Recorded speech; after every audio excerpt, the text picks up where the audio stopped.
who else is excited to finally see a good adaptation of Marvel's first family? Personally, Fantastic Four First Steps is a movie that has solidly hovered at my number 2 most anticipated of the entire year for quite a while. Top Marvel movie, which is saying something because I was really looking forward to the Thunderbolts and even Brave New World, but Fantastic Four was never going to beat Superman in hype for me. That being said, there's no need to compare, considering we nerds are just getting 2 phenomenal and comic accurate cakes this month. So instead of making another failed video essay about the unnecessary and inaccurate perspective of pitting everything against one another, I want to take a step back and give you guys another listicle. But before that, I do want to talk about the MCU's Fantastic Four for a second, because the last time I had a chance to do so was way back when with its first teaser trailer. And that's all because I did promise I wouldn't make any breakdowns for the multiple minutes of new footage seen, and I'm kinda holding true to that promise. But how could I not comment on how awesome everything looks? Galactus is awesome, Ben being a man of the people, especially the children, is awesome, guilt-ridden Reed being the one who technically caused all of the cosmic conflict, which is taken from almost all Galactus storylines but reminded me most of Life Story, is awesome. And the whole movie having this separate dimension, timeless but still nostalgic futurism to it all, opens the narrative for anything to happen, which just gets me so excited. Even Reed's costume not having white around the neck, granted it does bother me that everyone else has it and he doesn't, does make sense in my mind, because adding any unnecessary colors or details to a costume of a character whose body should be flexing and morphing in all sorts of ways and directions would just make the CG that much harder to complete. And with Mr. Fantastic especially, every step needs to be taken to make him not look dumb. I mean, it will no matter what, it's stretchy powers and our human eyes just don't like seeing the uncanny valleyness of flexible skin. Yet we have seen glimpses of Reed's powers in the most recent trailers, and it does get my hopes up. And I can't deny how much I would love to see those powers be almost overly controlled, with completely fluid flexibility, on the level of DC's Plastic Man or Adventure Time's Jake the Dog, who can turn their body into any complex shape with ease, and in a way that seems unaffected by the laws of physics. But really, as has been tirelessly pointed out online, just giving Reed more to do in the action scenes than being the guy with extra long punches and grabs would be phenomenal. And I also don't know much about Shah LaBeouf, having read way more stories with Ardina, the female version of Norrin Radd, literally split off of him, or Scout, the comedic half-copper, half-thing looking surfer from Zdarsky's first Howard the Duck run. Yet I only saw that as an opportunity to go get some Fantastic Four and Silver Surfer comics and start researching. Research that brought me to the times the Fantastic Four have taken a cue from Reed and stretched their roster to include some obscure Marvel characters who have been members.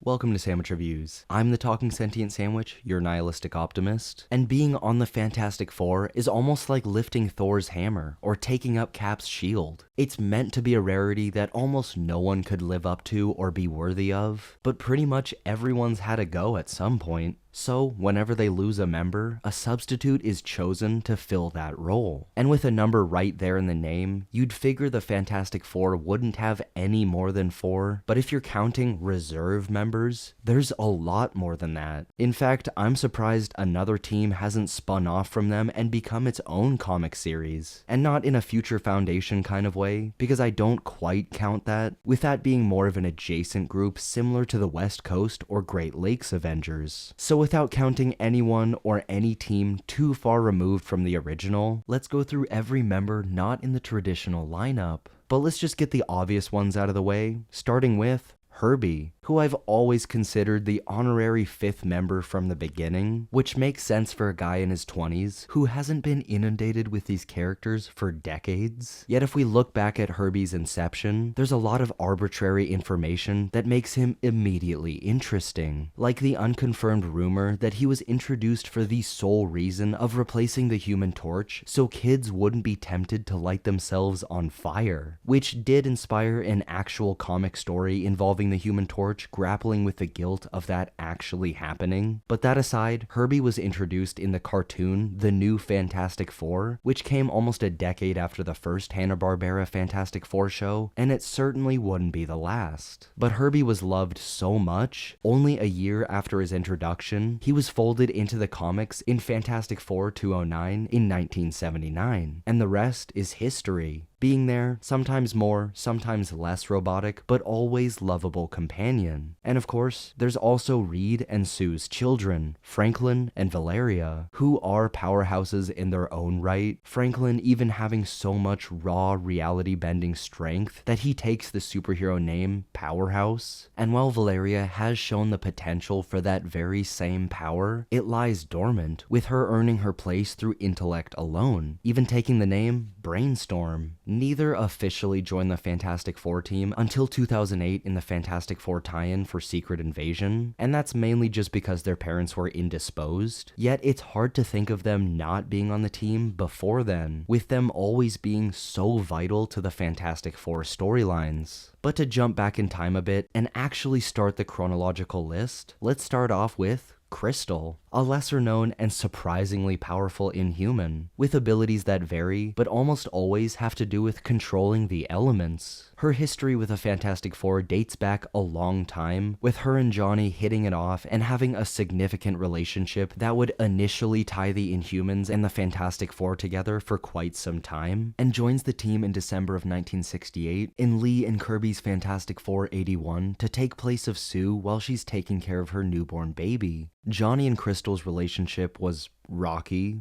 not like that. I guess tumultuous would be a better word. Like most Fantastic Four or just comic relationships, there's brief periods of happiness between what is basically one long fight, as if they're your favorite sitcom's headache-inducing main couple, going on and off so many times you'll constantly forget where their relationship's at. But despite her being a member of Inhuman royalty, Crystal is one of the more normal of Johnny's girlfriends. The most notable example being Angelica of the Shore, who is not a bad example, just an example, because Angelica of the Shore is an angel and I won't hear anything otherwise. But funnily enough, it's during what I guess I can call a lover's quarrel with Johnny and Crystal, because some sparks are kinda reignited, where we'll find the next person on the list, Medusa, which was in March of 1973 with Roy Thomas's Fantastic Four 132. After battling with Omega, the ultimate assassin, Crystal's new boyfriend, Quicksilver, and Johnny are both almost convinced to help take down the Inhumans in exchange for Crystal's freedom. Naturally, with the combined help of the Fantastic Four and the Inhumans, Omega is stopped and his destructive plans don't come about. But it is decided that the Fantastic Four was going to need someone to take up the slack since they lost Crystal and still didn't have Sue back. So, following being shot at by a magical t-shirt cannon from the Inhuman Gorgon, Medusa is given a new Fantastic Four costume and joins them as an emissary of Black Bolt to the people of Earth. But honestly, I think Medusa just wanted to get out of the house. And she'd have plenty of fun adventures with them. Nothing you'd want to write home about, but I feel like I have to mention how much earlier on she got amnesia and joined the antithesis to the Fantastic Four, the Frightful Four, alongside the Wizard, Sandman, and the Trapster.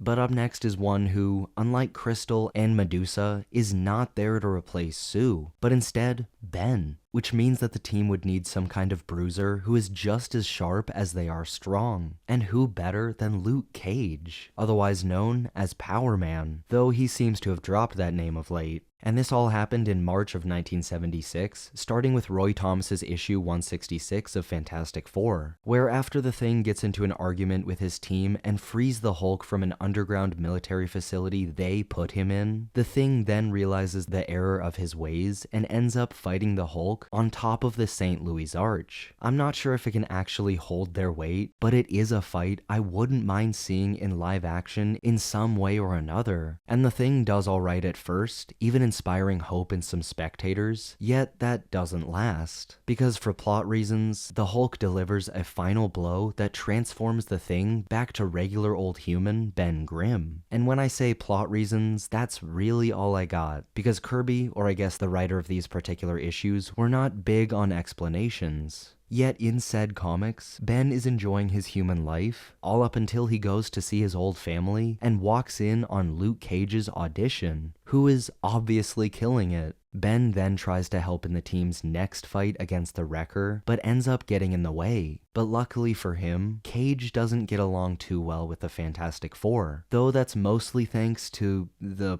Puppet Master controlling his mind. To help with the ensuing fight, Reed gives Ben a mechanical Thing suit to wear so he can just be the Thing for a little bit. That is until he inevitably turns back into a big rock man, something that happens surprisingly often. Not the Thing suit thing, the Thing temporarily turning back into a human thing. Anyway, Luke Cage does end up working it out with the team, and they part amicably, but they do part ways. But next is yet another well-known street-level hero. Though, sorry Luke, this guy is infinitely more popular, being the most popular superhero ever. That being Spider-Man, who's always been friendly with the Fantastic Four, even being a member of the family in most of their eyes for pretty much the entire time they'd known each other. But if I had to point at one memorable moment with them, there is no doubt that would have to be the bombastic Bagman, which doesn't happen in a Fantastic Four comic, but is well worth including, with the actual Bagman suit being one of Reed's many unstable molecules costumes. It's actually useful, yet because of the fact that Peter has to keep his secret identity hidden, he finds the closest thing he can get to mask his face, a paper bag. But it's especially memorable because this is when Reed originally lets Peter know that the black suit he's been wearing was alive and separates it from him with a sonic gun, the reason Spider-Man needs a new temporary suit in the first place. Of course, Spider-Man didn't officially join the team until 2011 in Jonathan Hickman's Future Foundation, but I've already said I'm not talking Future Foundation, though that is a great comic and I will talk about it someday. And though Spider-Man may be mentioned again on this list, I'll admit Bagman is way more fun to comment on. But just as fun to comment on, though she's no bombastic Bagman, is the next character on the list, She-Hulk, who technically joins in John Byrne's Fantastic Four 265 in 1984, but all of this is relevant to the massive Marvel crossover event, Secret Wars. Well, probably not the one you're thinking of. It was in the first Beyonder one that was made to sell toys. And because the Thing decided to stay on Battleworld for the simple reason that he was able to change back to his human form at will, the team looks no further than She-Hulk to replace that role. And it's during those events that Jennifer Walters becomes more comfortable with Marvel's first family and decided she didn't want it to be a temporary position, joining the team officially when they were transported back to Earth. There's other stuff going on, like the Trapster breaking into the Baxter building, and Sue getting irradiated in another Villain of the Week plot, but She-Hulk's inclusion is particularly important because it's a dynamic I have a feeling will at least be called back to in the next couple Avengers movies. Though I'm more than willing to put money down on the MCU's Battleworld having nothing to do with the Beyonder or anything else in the original 80s storyline. Yet it would be a missed opportunity to not pick and choose the good stuff. But I'm not here to talk about Secret Wars. I'm here to talk about the Fantastic Four, and their next reserve member is Miss Marvel. And this isn't Kamala. We've got another 20 years until she's even a thing. This is Sharon Ventura, who is also gone by She-Thing, who's not to be confused with Darla Deering's Miss Thing, a person who has Wonder Twin style rings she clashes together to form a Thing exoskeleton suit like the mechanical suit Ben wore earlier. But getting back to Sharon Ventura's Miss Marvel, who joined the Fantastic Four in and around Steve Englehart's Fantastic Four 308 in September of 1987.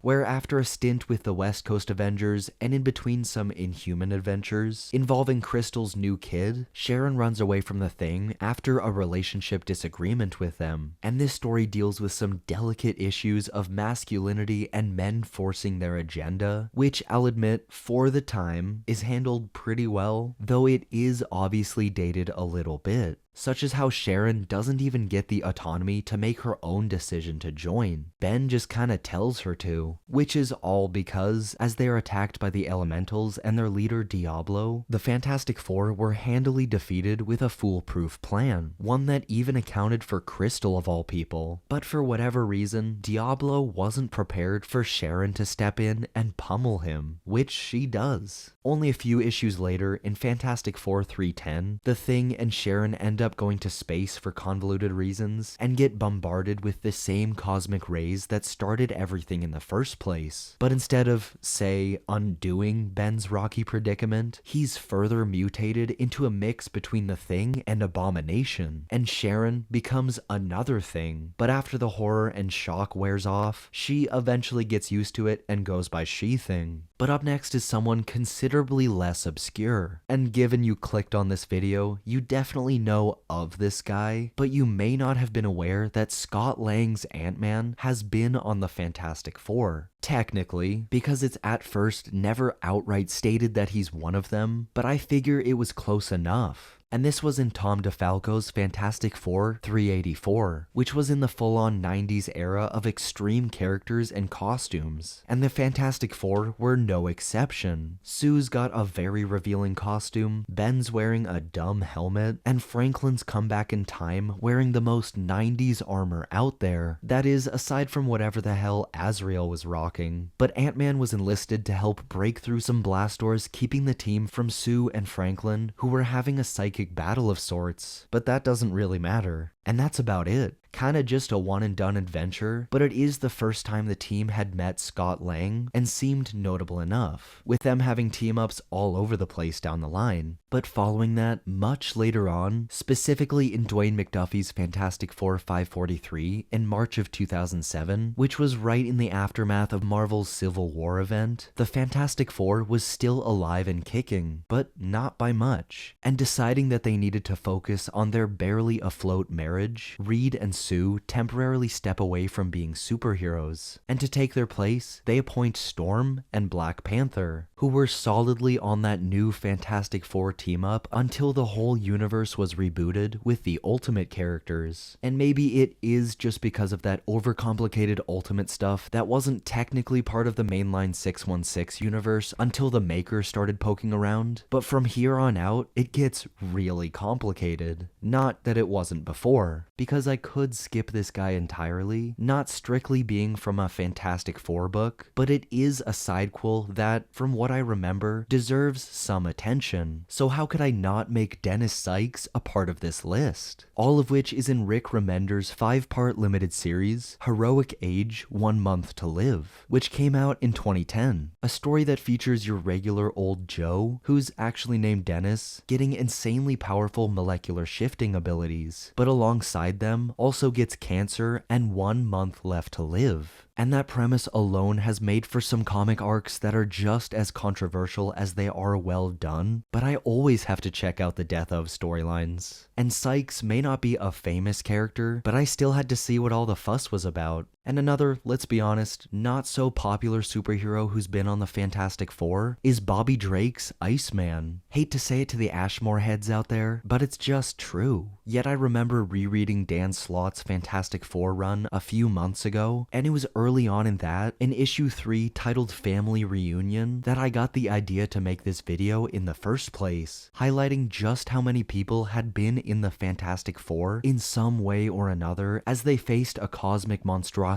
named the Griever, all for very involved and complex reasons, but it's after the Future Foundation supposedly sacrificed themselves, if that makes it more clear. Of course, this one issue couldn't include everybody. Some notable exclusions I thought of were Wyatt Wingfoot, Moongirl and Devil Dinosaur, and Nemorita, but one person who popped up was Iceman, and I thought I'd missed something, but later on, during an argument between Drake and Johnny Storm, it specified that Iceman joined the team in the interim between comic series. A bit of a cop-out, but it narrowly counts. Now, this video's long enough, and I could wrap it up here, but in that last Family Reunion issue, you may have noticed some character inclusions I have yet to bring up. And that's because, while I did say I wouldn't count any team too far removed, and have already slapped down any hopes for a discussion on the Future Foundation, how could I not mention the Fantastic Four's substitute team, who are similar but not quite part of the reserve list? And could I have just incorporated them earlier and not brought up that they weren't strictly speaking members?